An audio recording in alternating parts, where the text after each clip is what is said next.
नमस्कार मित्रों और मेरे प्रिय छात्रों। भूगोल विषय में आज हम नवा पाठ कृषि लेकर प्रस्तुत है। यहाँ पर एक चित्र देखो, ग्रामीण भाग का एक चित्र है। वो घर है, वहाँ पर विभिन्न गतिविधियाँ दिखाई दे रही हैं, विभिन्न प्रकार के जानवर दिखाई दे रहे हैं।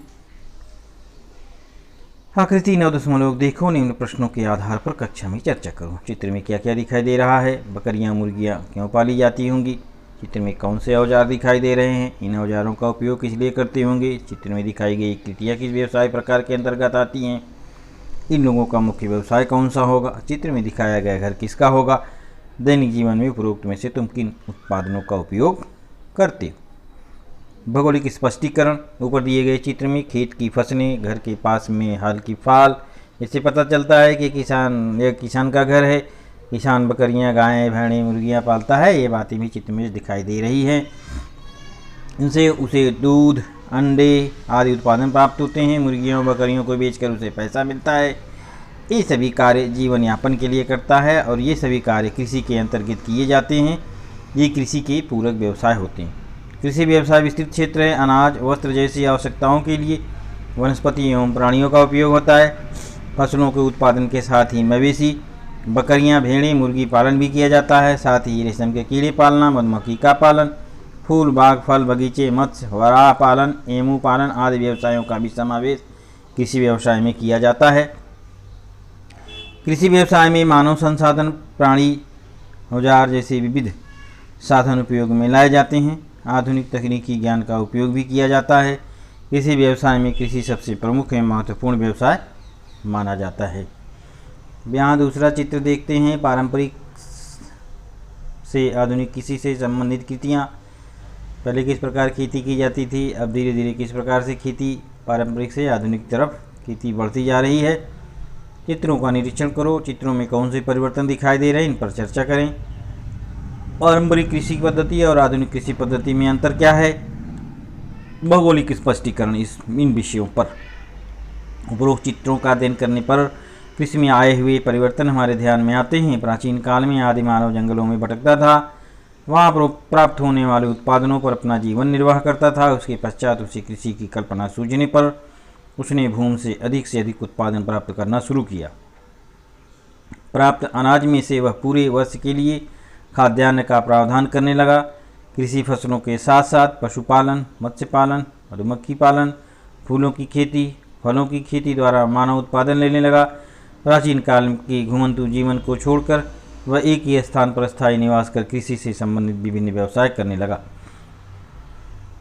उपरोक्त चित्रों में हमने कृषि क्षेत्र में हुए विविध परिवर्तन देखे। अब हम यहाँ कृषि व्यवसाय के अंतर्गत आने वाले विविध व्यवसायों की जानकारी प्राप्त करेंगे।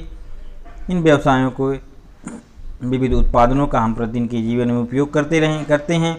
इन व्यवसायों में से पारंपरिक व्यवसाय कृषि के पूरक व्यवसाय के रूप में जाने जाते हैं।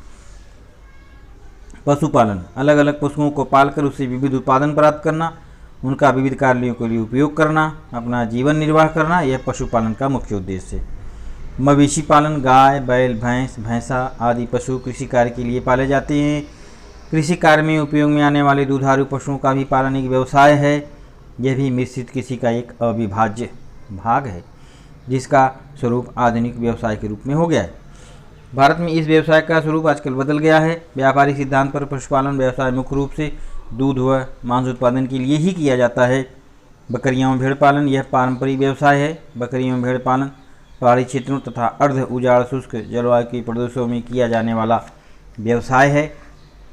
नगरीय बस्तियों से दूर ग्रामीण एवं पहाड़ी क्षेत्रों के परिसर में छोटी घास, झाड़, झंखाड़, बेर, बबूल पर बकरियां, भेड़ें पाली जाती हैं। भारत में मांस को प्रमुख उद्देश्य मानकर यह व्यवसाय किया जाता है। ऊन उत्पादन के लिए भी भेड़ों का पालन किया जाता है। मुर्गी पालन, संसार में सर्वत्र सभी प्रकार की कृषि में मुर्गी पालन तथा तत्सम वर्ग के पक्षियों का पालन कम अधिक मात्रा में किया जाता है। खेतों में अथवा मकान के पिछवाड़े मुर्गियों का पालन करना एक व्यावसायिक पारंपरिक व्यवसाय है। यह व्यवसाय घरेलू तथा व्यापारिक सिद्धांत पर किया जाता है। व्यापारिक सिद्धांत पर यह व्यवसाय करते समय विशेष सावधानी रखनी पड़ती है। इसके लिए वैज्ञानिक पद्धति अपनाई जाती है। भारत में यह व्यवसाय बड़े शहरों के समीप बड़े पैमाने पर चलता है, क्योंकि इस व्यवसाय के लिए शहरों के तैयार बाजार उपलब्ध रहते हैं। कुछ क्षेत्रों में खरगोश पालन, एमू पालन और वराह पालन व्यवसाय भी किए जाते हैं। मधुमक्खी पालन। मधुमक्खी पालन में शहद एवं मोम जैसे उत्पादन प्राप्त होते हैं, अतः यह व्यवसाय किया जाता है। मधुमक्खियां शहद प्राप्त करने के लिए मंजरी युक्त पेड़ों पर मंडराती हैं। फलतः पुष्पों का परागीभवन उत्तम ढंग से होता है और पेड़ों की फलधारण क्षमता में वृद्धि होती है। परिणामतः उत्पादन में वृद्धि होती है। मधुमक्खी पालन व्यवसाय कृषि की दृष्टि से महत्वपूर्ण व्यवसाय है। मत्स्य पालन यानी मछली पालन। मत्स्य पालन हेतु खेत तालाब तैयार किए जाते हैं, उनमें पानी एकत्र किया जाता है। इस तालाब में मत्स्य बीज डाले जाते हैं। इसके लिए मीठे पानी में बढ़ने वाली मछलियों की प्रजातियों का उपयोग किया जाता है। मछलियों के उत्पादन में वृद्धि के लिए वैज्ञानिक पद्धति का उपयोग किया जाता है। खुले सागर में मत्स्य पकड़ने के लिए के कार्य में अनेक खतरे होते हैं। जाल में अनेक प्रकार की मछलियां आती हैं, इनका वर्गीकरण करने का कार्य बढ़ जाता है। सभी मछलियों को समान मूल्य नहीं मिलता, इसलिए विशिष्ट प्रकार की मछलियों का स्वतंत्र उत्पादन करना शुरू हुआ है।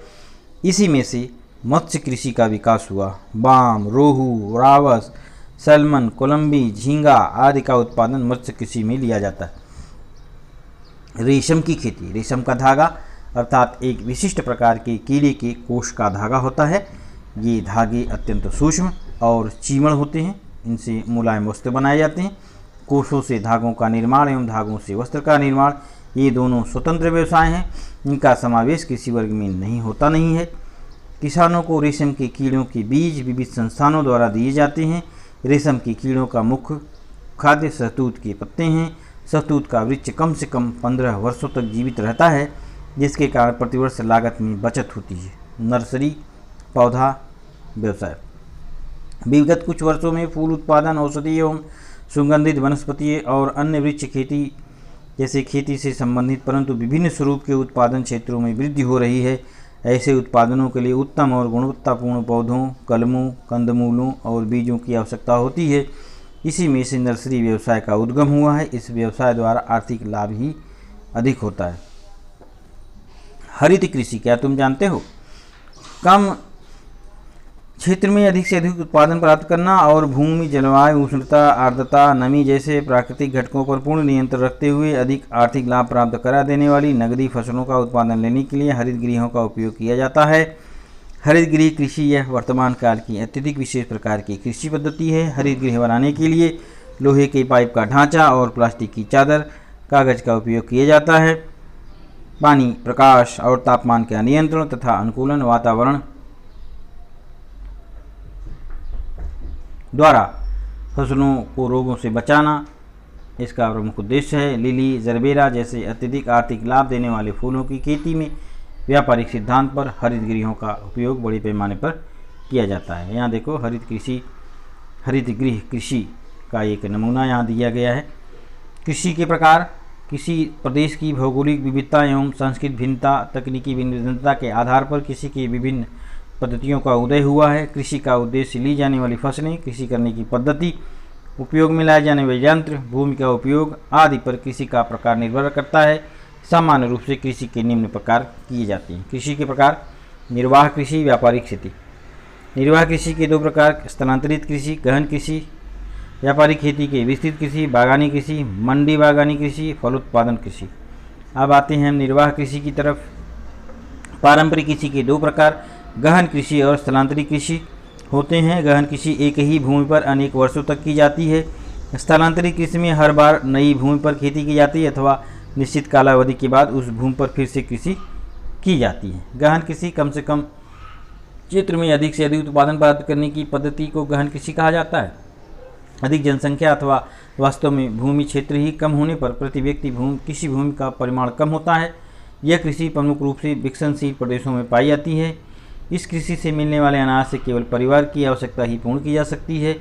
इस कृषि के प्रकार में किसान और उसका परिवार पूर्णतः कृषि पर ही अवलंबित रहता है। कृषि की उपज कम होने के कारण आर्थिक स्थिति ठीक ठाक ही होती है।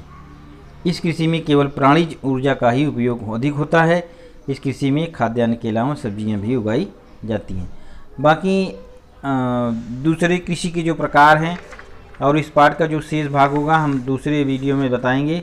आज के वीडियो में बस इतना ही। धन्यवाद।